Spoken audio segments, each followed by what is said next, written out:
Good afternoon and welcome back to the Fatherhood Survival Toolkit 2020. I'm your host, Stan Neron, and I am honored and blessed to be joined by a phenomenal guest. He needs no introduction, but I'll just give you a little snippet on his bio. He is first a dad. He is an entrepreneur. He is a trailblazer. He is a manager, an artist, executive. He is the founder of Music World Entertainment. And he's also a professor, and he goes by the name of Dr. Mathew Knowles. Please welcome him. Thank you for joining us today. We're so excited to have you with us today, and it is such an honor to be able to talk to you on this platform and to talk about fatherhood and to talk about what's happening today.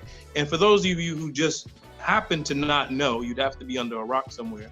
He's also the father of Solange and Beyonce Knowles. And you already know who that is. So it is an honor to have you with us today. Thank you, Stan. What a great introduction. I'm here in Houston, Texas. We are having some really frightening numbers with coronavirus. So we're asking everyone to be safe. Please wear a mask and social distancing. But I'm so happy to be here. I want to talk about a little bit about thinking outside of the box, the DNA of achievers. What does leadership look like for Black men in America? So I'm excited about being here today, Stan.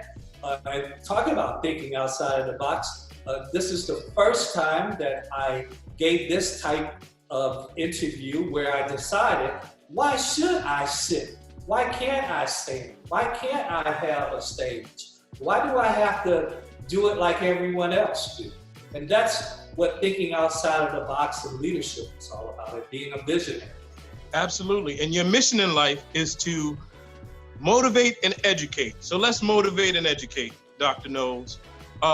Let's talk about what is the DNA of an achiever? What does that look like? Well, for me, just to give a little context, I fly a lot, and I began to ask people next to me, what do you do? And those very passionate people would talk for hours. It was a long flight about what they did and be excited. So I came up with these 10 traits that I find most successful people, both young and old, have. And it starts, number one, with passion. And what is passion? Passion is that excitement that I have. It's the energy that you have in your voice. That's passion. When I wake up in the morning thinking about my day and I go to sleep at night and I'm dreaming ideas. I'm dreaming about tomorrow and I can't wait. That's what passion, and that's the most important trait, is to find one's passion. Because most people have difficulties in finding what that passion is. But I can only tell you, let me tell you the good news. When you find your passion, you never work a day in your life. Amen to that. The excitement of not having to work. I get to do what I'm doing right now, educate, motivate, entrepreneurship, music business, and health and wellness, and Blackness. That's what passion is all about. And what coexists with passion? They coexist. Work ethics. You see, Stan, if you see someone who's very passionate, then you also find someone who works very hard because they're enjoying themselves. Some young people, especially, that's listening, you can't microwave success. You have to put in the work. And I often say that some people have these $1 million dreams, and it's okay to have a $1 million dream, but they have a minimal wage work ethic. So you can't have a $1 million dream and a minimum wage work ethic. Right. And you can't have this work ethic if you're not passionate. So you begin to see, as I talk about this DNA of successful people, how it's all intertwined, how it all goes together in one's life. Definitely. So let me ask you this. How have the dual pandemics when we look at the dual pandemic, I speak of COVID-19, which you talked about it up top, and racism, right? What has impacted us since 1619, since the arrival of Black men in America. How has that impacted your perspective on achievement of achievement in life in general? Well, let me just say that I'm very, very proud of all the young people that are listening right now. You guys have showed up, you showed out, you had social courage to speak out, speak up, quicker, sooner, faster about racism, about sexism, homophobia, xenophobia.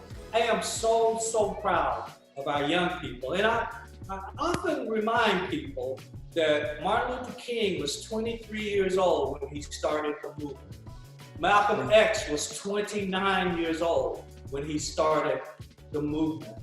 When we look at the Black Panthers, those two gentlemen, one was 23, the other one was 30. These people were young.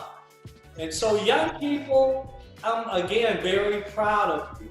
And it's time for folks like me is just to move out of your way, give you the support, give you our knowledge, and give you whatever help you need. But when I see this pandemic, I really see structural racism. Some people say it differently. I think there's a structure. When you build a house, you first start with the foundation. You then put the systems in. Sure. So I prefer to say structural racism, because structural racism, it's about all aspects of our lives. It's about poverty and how we're 10 to 1 the poverty rate of our white counterparts. It's about when we look at health and wellness and how we're in all mortality rates of cancer, heart disease, and others, we're the number one that first to die. So is this a surprise in a pandemic? We have these big numbers? No, it's not. It's because it's structural. How do we change our police system? How do we change our judicial system? How do we change the messaging in the Black church? How do we go back to the days of the 70s and 80s where we hold accountable major corporations and what they're giving back to Blacks and the upward mobility that Blacks have in corporate America? And when we look at the Fortune 500 corporations, there's only 4 Black people in the United States of America that are CEOs out of 500. See, it's a lot of structural racism we have to fix. But what I want to do is say one last thing before you ask another question. It's important that as Black people, we don't forget about the Black unity that's needed in America. I don't want us to get sidetracked. I want us to understand how much money that we spend in a given year, the trillions of dollars that we're worth. I don't want to lose touch on how we can support another Black business. I don't want us to lose touch on how on social media we end the negativity, or the Black media, how negative they are towards Black people. I don't want us to lose sight of any of those things. So that's the structural racism. It's more than just one part. It's more than just protesting. It's more than just police changing. It's a whole major overhaul that's needed. Wow, that's powerful. You said a lot, and it's fully loaded. And, it leaves us a lot to ponder on, to understand, where do we go from here? An interesting fact about you is you were a trailblazer in the Xerox Corporation, and you were one of the first Blacks to, promote and sell the CT scanners. What was that like for you when you were, breaking those barriers and able to reap success in such a world-renowned corporation like Xerox? Well, I have to give some context, Stan, because I had great parents. I had a great father who, uneducated. My dad only went to the 3rd grade. He made $30 a week driving a truck for a produce company. But he convinced those people to let him keep that truck. And on the weekend and at nights, he would tear down old houses and sell the metals and the copper. He was a volunteer fireman in Gaston, Alabama. Only black fireman. Never got paid other than Christmas. They would take the fireman's hat, they'd pass it around and give him $50, $60. My dad would be listening to a CB radio at night, wanting to help others. My mother is from Marion, Alabama. She went to high school with Coretta King, and as well, Andrew Young's wife.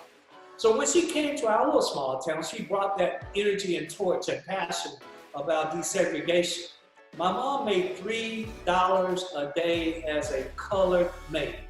But what did she do? She convinced the white woman she worked for to give her all the hand-me-down clothes she could.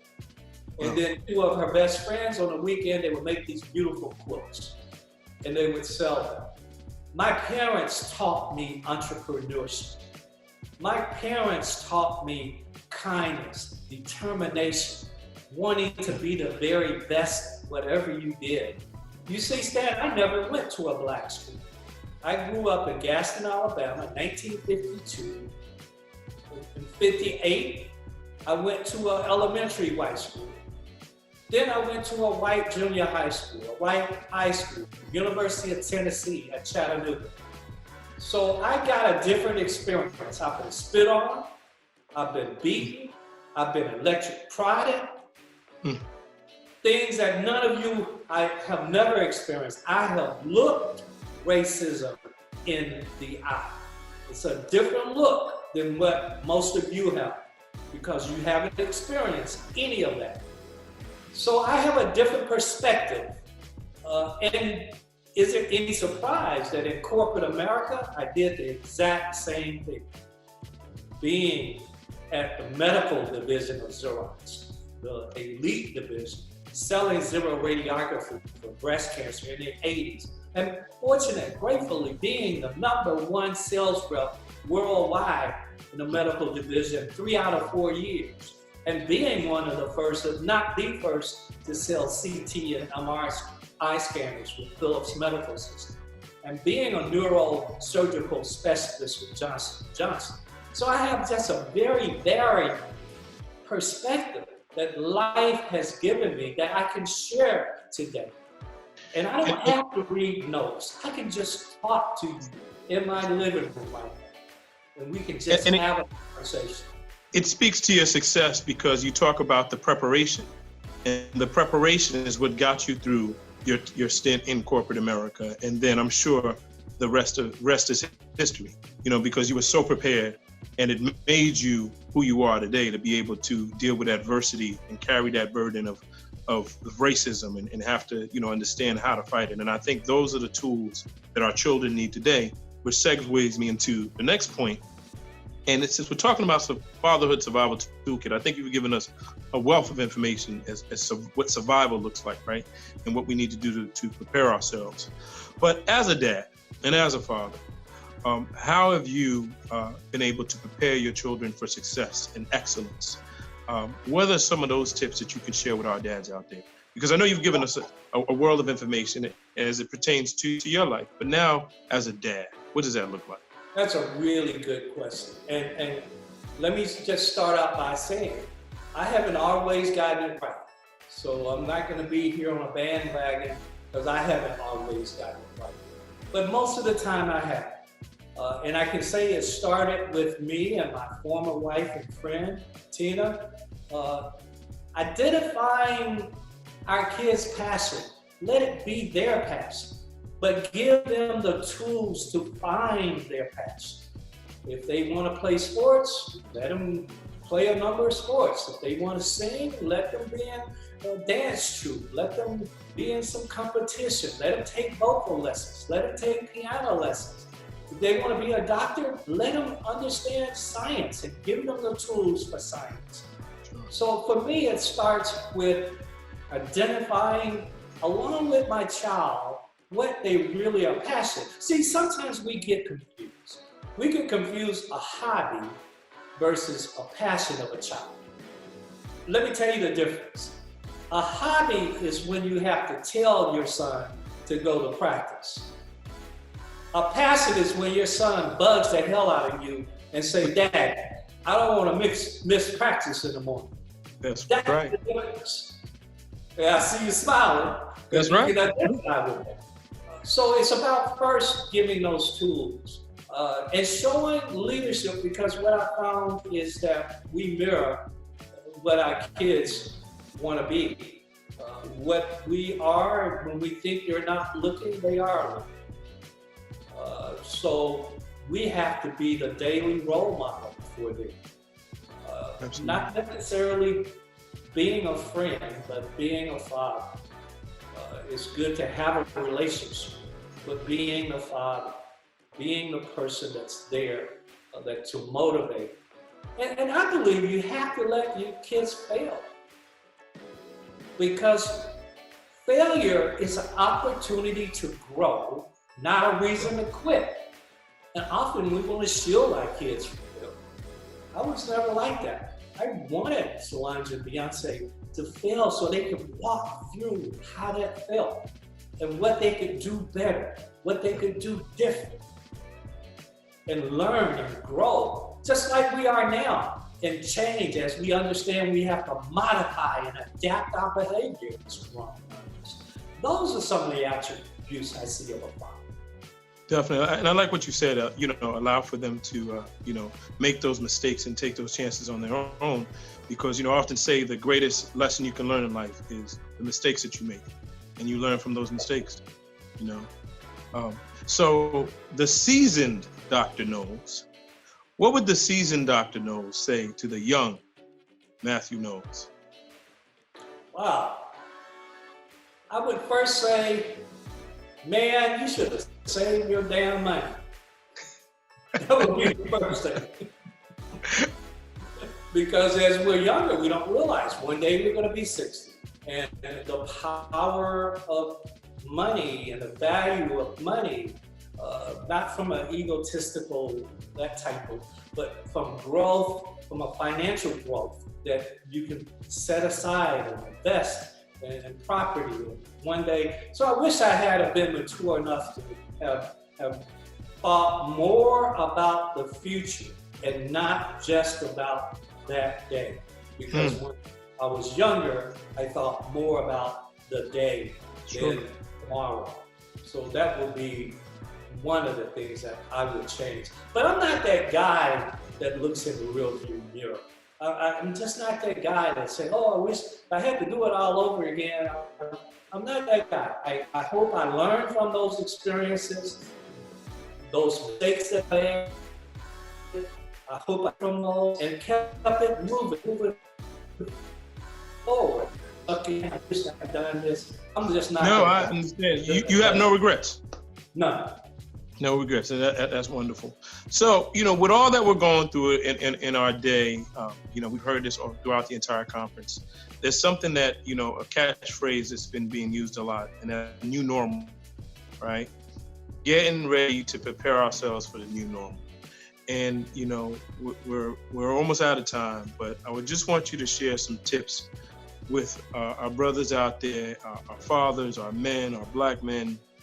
How can they use some of the things that you've implemented in your life to just prepare themselves for the new normal? What are some tips you can leave them with to motivate them, educate them, and say, hey, there is hope. And, I think first, I said it earlier, change, modify and adapt behavior. Some people say the new normal.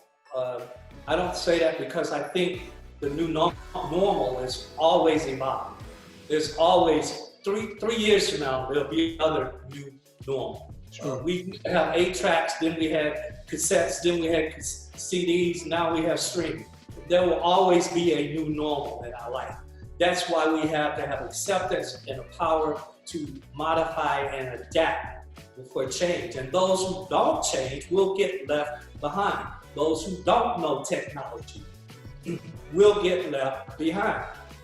So that's the opportunity that we have in the new normal, is to understand that it's a constant change in our lives. Again, very powerful words of wisdom that you've shared with us today. And, if there's anything you want to leave us with, one last tip that you may want to. I always, when I speak. That's on your heart that I know, because, I love the energy and the way you're standing in the middle of that room and just, you are ready. It's a free spirit. And we just thank you for that. We thank you for being so open. Thank you for sharing your love, your passion, and just your wisdom, because there is nothing more valuable than the wisdom that one has to share. And we thank you for that. But, any final thoughts? It would start that, again, fathers are so critical in family and Black families. So I'm glad to see that there's fathers listening to this today. But I like to share stories. So I'll tell you a story. I was in Los Angeles at LAX airport, going down the escalator, and there was a nun who was from Mexico, had a jar that said, "Please give to the mission." And I've learned in my life not to be judgmental. I gave. She gave me a business card, and that's what I want to share. I didn't get to the back of that business card. I put it in my pocket, changed pants, put it in that pocket. I only read it months later. Pray not for a life free from trouble. Pray for triumph over trouble. For what you and I called adversity, God, the universe, whatever name you want to use, calls opportunity. Pray not for a life free from trouble. Hear that? Stop praying that ain't no bad stuff. Stop praying that change is not going to be ever going, because it is. But inside of that adversity is opportunity. So the question is, right now, this moment in your life, when is the opportunity being presented? It's right there, but have you taken the time to see it? That's what I want to leave you with. It's not about the destination. It's about the journey. That's right. Thank you so much, Dr. Knowles. Again, thank you for being here with the Fatherhood Survival Toolkit 2020. You've just heard it from one of the very best, Dr. Mathew Knowles. Thank you for your wisdom. Thank you for your time, your knowledge. And we'll be right back with more Fatherhood Toolkit 2020. Thank you, and God bless you.